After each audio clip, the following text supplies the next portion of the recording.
Weddings are a lot of fun, but planning can be kind of tough. There are so many details to think about, and it's easy to forget what's really important along the way. And if you've watched this series before, you'll have heard a lot of advice from us and from other wedding vendors about planning sustainable events. But we haven't yet heard from married couples themselves. So this season, we've invited 4 recently married couples to a dinner party to chat about their wedding planning experience. The good, the bad, and everything in between. They'll sit down with our friend Sarah, an event planner here in Victoria, to chat about their own weddings and to share their insights. Throughout the night, we'll be treated to deliciously scrappy appies and local libations. So let's sit around the table and talk about how to get you sustainably wed.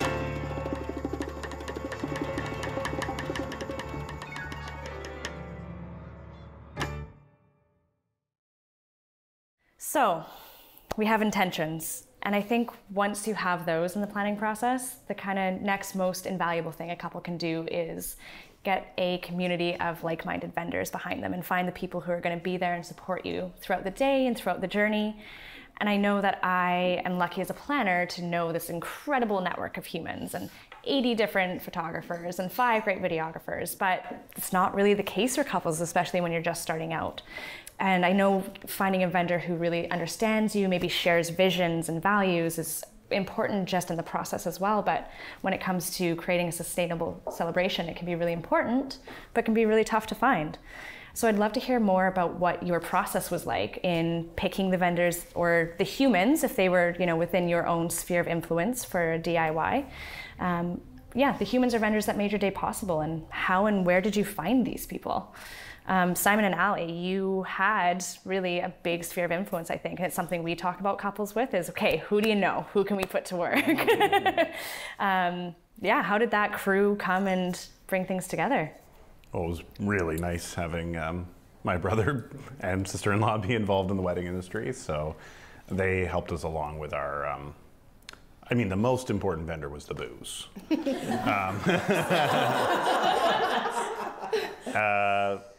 Blanking on the names, but Derek and Lindsay. Yeah, they were lovely. So you found Derek and Lindsay. Yes. Yes. And their little beer cart thing that they had set up. We got pony kegs, all from, I think it was Hoyne. Yeah. Yeah.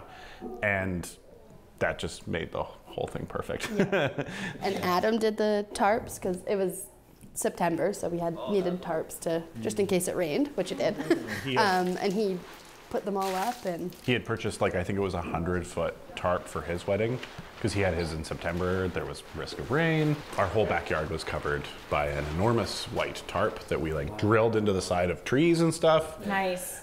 Having that service provided for free was also very nice. You guys are well connected. I think we're just lucky. Yeah. And I think it's surprising to some couples too when they sit down. It's like, oh, who do we know? What resources do we actually have at our disposal? And I think that's a really good example of how maybe you don't have to look too far to find the people who are going to help you and align well because you already know and love them anyway. Yeah. That's super cool. Michael and Casey, I know you had some very important values and visions when it came to your own celebration and what that would look like, whether it was sustainability or inclusivity. Curious as to how you found those vendors and whether they did a good job reflecting that back to you. Yeah, so I came across Brian and Chelsea off on Instagram, and then I looked at their website. I was actually in the middle of doing an MBA in sustainable innovation, and then I came across their website. So it's a very value driven, picking both of them, and that's kind of how it all started. And then it was very small. We had family. Natalie, who was kind of in the industry. And the venue, we were so focused on the venue because it allowed us to kind of omit so many things. Yeah. We didn't have to decorate. We didn't, we didn't have to worry about food. We didn't have to worry about alcohol, although I would have liked to have sourced it myself. But when you're dealing with a larger venue like that. So once we had that, then the other pieces kind of came along. In the vendors, I had a friend of mine in Alberta who was a photographer, so she was our connection for that portion. Then Brian and Chelsea came on, and then that just opened so many doors to the rest. Yeah, so finding, maybe one set of vendors that you really connect with, and then finding out who they work with and what their, ideal team looks like to make it all cohesive on the day. Absolutely, yeah, that's how it all started. they were quite instrumental, actually. And seeing them as a team, I would not say I thought of that at the beginning. Like if I was to tell a couple now, like in the planning process, like building a team of vendors who are going to support you on the day of your wedding, I get that now, because looking back, they were there. They're with you the entire day. There's this one specific moment where Chelsea's like running into the Empress to be like, "Is the door open? We need to go in." Like things that are not that you're not expecting from your vendors who are, they are there for a certain service, and that they're in some ways supporting the success of your event. That was huge. Actually, you had something, right, with Chelsea on your wedding day, or our wedding day? The buttons on my dress were super finicky, and Chelsea helped like button them up. So same with they like become friends, right? Our boutonnieres. She did I just want to pause here and say that we definitely didn't bribe these couples to say nice things about us. We're so glad they had a great experience with us as videographers, but that's not why we invited them here today. And like, so stressed, like, our photographer put my veil in. Yeah, it's just those little moments where you're like, you just want people who feel like they're like friends. Honestly, as a vendor, that's so good to hear, because we do this day in, day out, and we get to do this all the time, but we really do like to be present in the moment, and we consider ourselves a team on site. So it's very cool when you can see that perspective of, okay, a vendor's not just an afterthought. They're not just someone who's providing a service. It's not just a menu on a website. It's the human who's going to be there with you that day and jump in and have an umbrella and fix your dress. And I think, coming back and relying on the professionals who do it day in, day out to help guide you from that path away from excess into an intention, so valuable. Speaking of intentions, I would intend to eat some food right now. Let's get some food. The team at Mensch Catering provided the incredible dishes for our dinner party, and they did not disappoint. Chef Dan, his brother Michael, and their team prioritize using local and sustainable ingredients in really creative ways. So the first dish that we're going to be featuring is going to be highlighting a daikon radish. This one I think is called a green lulo radish, grown at Square Root Farms in the Saanich Peninsula.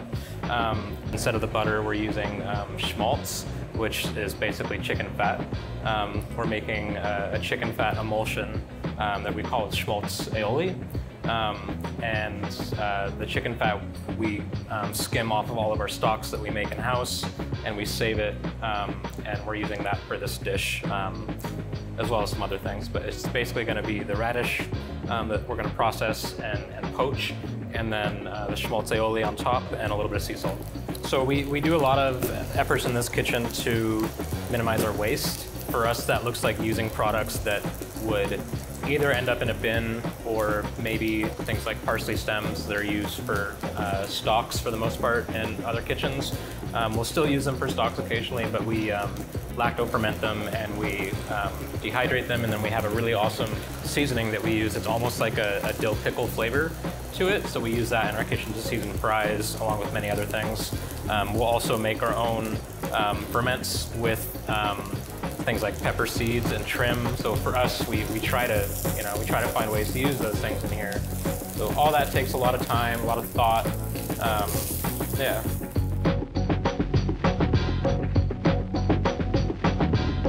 All right, what did we all think of that?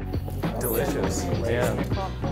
I think it's a really good jumping off point to talk about, vendors who do work sustainably, and food and drink can be one of the things that you look for to just who sources local, and what are they making it from, and what kind of processes are they using. And I'm just curious as to whether any of you were thinking about sustainability when it came time to start looking for your vendors, and did sustainability even come up when you were talking with vendors? I don't think it did, but I know that like for a cake, for example, I would run into the owner and she would be like picking up like a flat of strawberries from a local farm. So I kind of knew, like just by like peripherals, that she was focusing on local. But like our caterer, for example, we didn't really ask. We kind of just like took it for granted. Right. Because they were so well known in the community at the time and had won so many awards. So we're like, well, they must be doing something right. And everyone loved the food, so that was the other thing. But in terms of sustainability, I think it was always kind of like something in the background for us, considering how we both grew up. So we kind of just did our own research instead of asking the questions in the meetings. Plus it helped that I already worked with those people. So I already kind of knew what they were doing behind the scenes. And I mean, I think we hired our vendor team based on, would we hang out with them? A very good metric. A very good metric. More than the sustainability aspect. So the sustainability came after kind of naturally. Yeah, and I think it was like something that was like in the background, not something that we were like focusing on, and we were like, you know, it's going to be an end-all be-all if they're not sustainable. Right. Yeah. Wasn't a deal breaker. And I think that's actually a really good point, is that when we talk about sustainability, it doesn't have to be a be-all, end-all, and it doesn't have to be all or nothing. It can very much be meeting you where you're at and where you can. I know for your journey as a couple, you brought people in from a lot of different places, which is maybe less sustainable, but the vendors you ended up working with, it sounds like, had some sustainable practices in place anyways, whether it was Twist, or did those conversations come up in your booking? Not explicitly, no. And so it just was a really nice byproduct, I think, of some of the vendors that we were working with, but it wasn't sort of super top of mind. We're really glad in hindsight that happened to work out, where we knew that they were sustainable, getting like ingredients and things locally. Honestly, what I'm hearing is that as vendors, we can do a better job of talking about it and bringing it to the forefront. But at the same time, I think it's kind of cool that you all ended up with some of these factors that were sustainable. And that wasn't even the reason why you picked it. It was because they were really good. And I think that dispels maybe some of the myth about, oh, sustainable is less or sustainable is basic. It's like, no, it's just a way of life. And honestly, people who are doing really cool high-end things are probably doing it locally too. So I think that's really neat. So when you were looking for vendors, and then when you actually went about booking them, if you were going to do this again, maybe you're not getting married again, but let's say we're having a great anniversary party, celebrating round 2. Is there anything y'all would have done differently? We would not have spray painted pineapples. You spray painted pineapples? We did. I feel like that is like the least sustainable thing we could have done. Why did you spray paint pineapples? It was part of the theme. It was a tropical theme, you know, escape to the tropics in October. Fair. And I guess you are a vendor yourself, so that makes sense. So as a vendor, you would have... For the vendors you picked though, was there anything you would have, you know, changed, or maybe other questions you would have asked? I think I would have asked where the orchids came from. I think I assumed, because I had taken a floral boot camp class with the florist, I assumed that they were coming from the island. So of course they're gonna be grown in a greenhouse, which isn't great, but I didn't like full on ask those questions about where they're coming from. So I think just more questions. More questions. Yeah. Yeah. That makes sense. Anyone else, or any other maybe criteria, now that you're hearing what things have been discussed, that you would have maybe been looking for when you started the vendor hunt? I think the outcome probably would have been the same, just in terms of the vendors that we ended up with. But yeah, I agree. Asking more questions and just being more intentional would be something that I would change about the process. Yeah. I think we'd probably, we'd end up with the same result, but yeah. For sure, you chose well. You chose well, yeah, that's great. That's awesome. And curious, looking back, we've touched on this a little bit, but how did personalities for vendors come into play, and who did you end up spending the most time with? That's a good question. We spent a lot of time with our photo video team. Yeah, and we very intentionally picked them because our photographer, I went to high school with her, and our videographer as well. They're great, and we wouldn't be here if they weren't. At Simon and Ali, you used your sphere of influence really heavily. Would you change that going back, or were you like, heck yes? Our efficient. And somebody said, like, would we hang out with these people? Yes. And absolutely. Like, everyone we chose was like, oh, I'd invite them to a party for sure. Like, our efficient was the coolest for sure. Nice. And yeah, photographer, also like a friend, videographer, friend. The only stranger we hired was the efficient, and she became a friend. A friend? Yeah.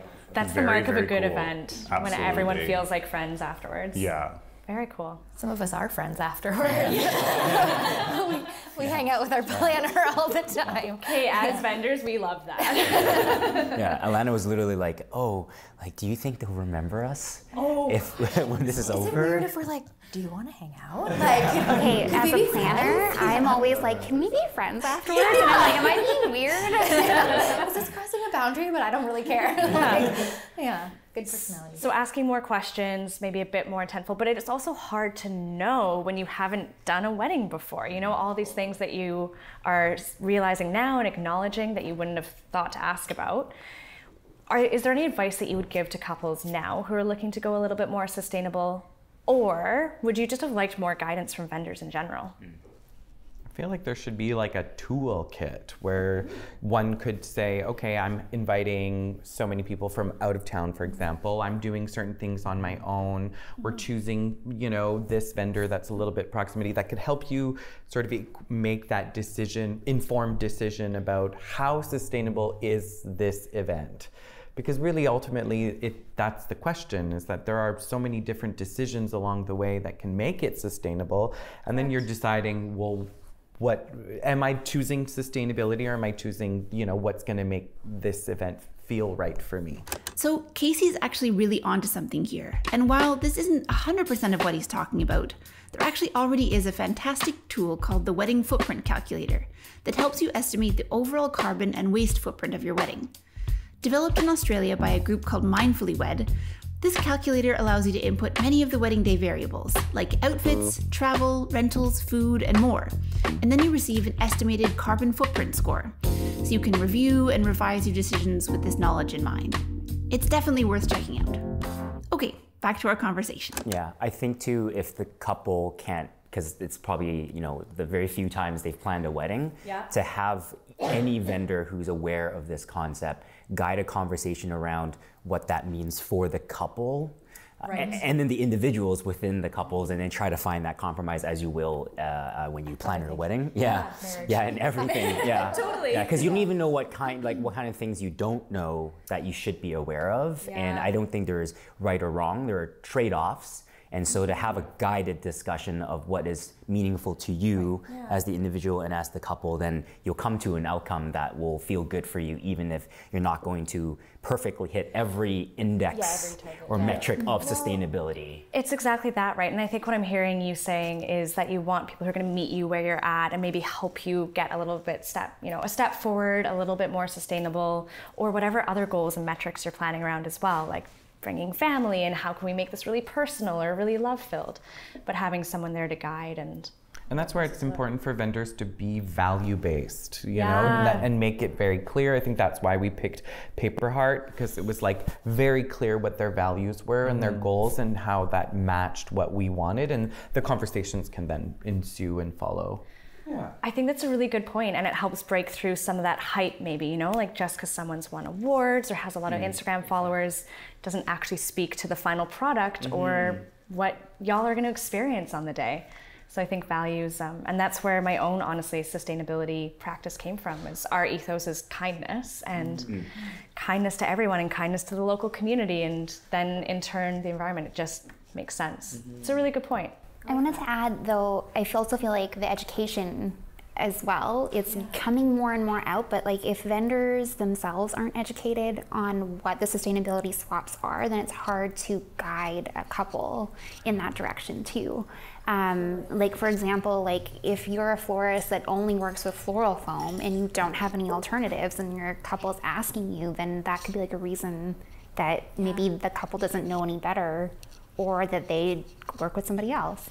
Yeah, no, that makes a lot of sense. I think there's a lot of onus on vendors, but I would encourage all couples to keep speaking up and ask those questions and bring to us what's important and who you are, and let us jump in and help guide for the rest of that. Having that sense of awareness, I think, is really important. I think that could be just like the step one in terms of moving towards the sustainability. I think it's hard to have it 100% perfect. I think that's also a key to remember when you're planning a wedding. Like you can't, like, it has to be a balance. That's the whole concept of sustainability, balancing things out, not just because like you have to be 100% recyclable, or like it's a give and take. That's the whole I think one of the concepts, is, to me anyways, that's how I define sustainability too, is balance. Like, and that's where we come back to our priorities, right? Because what is a sustainable and good decision for one couple is going to be so different for the next, and it all depends on what's important to you and where you are and where you're headed. And to me, like, sustainability is more than just a checklist of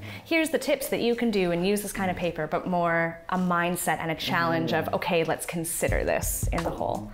I think that's great. This has been super valuable, even just as a vendor, but hopefully for couples as well, as they start on that journey to find the people who are going to be there with them on their biggest day. I love that.